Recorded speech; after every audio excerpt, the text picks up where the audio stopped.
The EU's top officials handling Brexit negotiations say the risk of a no-deal exit looms large.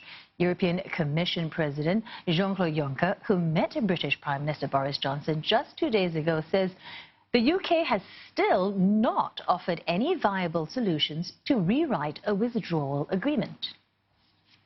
Cela veut dire, disais-je, que le risque d'un no deal reste très réel. Ce sera peut-être le choix du gouvernement du Royaume-Uni, mais ce ne sera jamais le choix de l'Union européenne. Over in the UK itself, the Supreme Court has entered a second day of hearings on Mr Johnson's controversial suspension of Parliament. Britain's top court will determine if Mr Johnson acted unlawfully in advising the Queen to suspend Parliament for 5 weeks, in what critics say is a bid to force through a no-deal Brexit. Now, for the latest on this, Ollie Barrett joins us from London. So, Ollie, what arguments, is the court hearing today?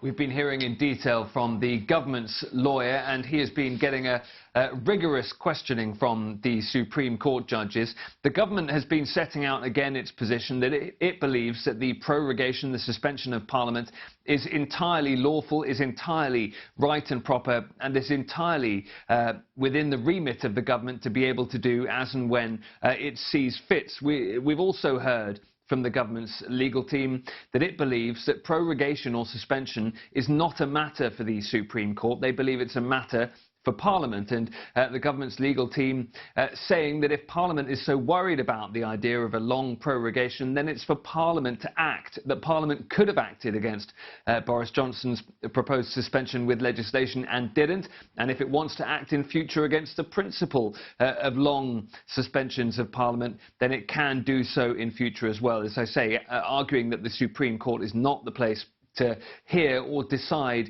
this matter. We may well, though, get a decision in the coming days, and that could take various forms. We do understand that there is some wargaming going on in Downing Street about the possible outcomes. One outcome that's being considered is that the Supreme Court could essentially send a warning to the government in this case and could say, look, this is not the way to act. In future, the Supreme Court is going to take a tougher stance and essentially give the government a bit of a ticking off, but not necessarily derailing its plans to get Parliament back as things stand on October the 14th. Critics of the government, though, insist it's acted entirely wrongly and anti-democratically.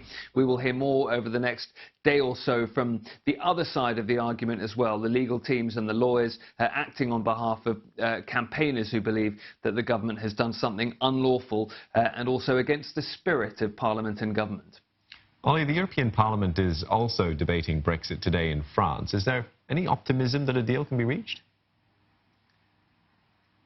A little bit, yeah. We've been hearing some pretty warm words at times from Jean-Claude Juncker, the President of the European Commission. He did talk about there being a palpable risk still of a no-deal Brexit, but he also talked about being open for discussions any time with the British, open to hearing any suggestions on removing the Irish border backstop, and also saying that his talks with Boris Johnson in Luxembourg on Monday had been much more positive than perhaps had been portrayed in some sections of the European and British media. At the same time, though, we also heard from Michel Barnier, the European Union's chief negotiator. He had some pretty tough lines about the British position, saying that from his perspective he hasn't received any detailed proposals from Britain yet about exactly how it wants to resolve the controversial backstop issue. So clearly the Europeans trying to tread a fine line here. They want everything to be handled in good spirits. They want to reach a deal,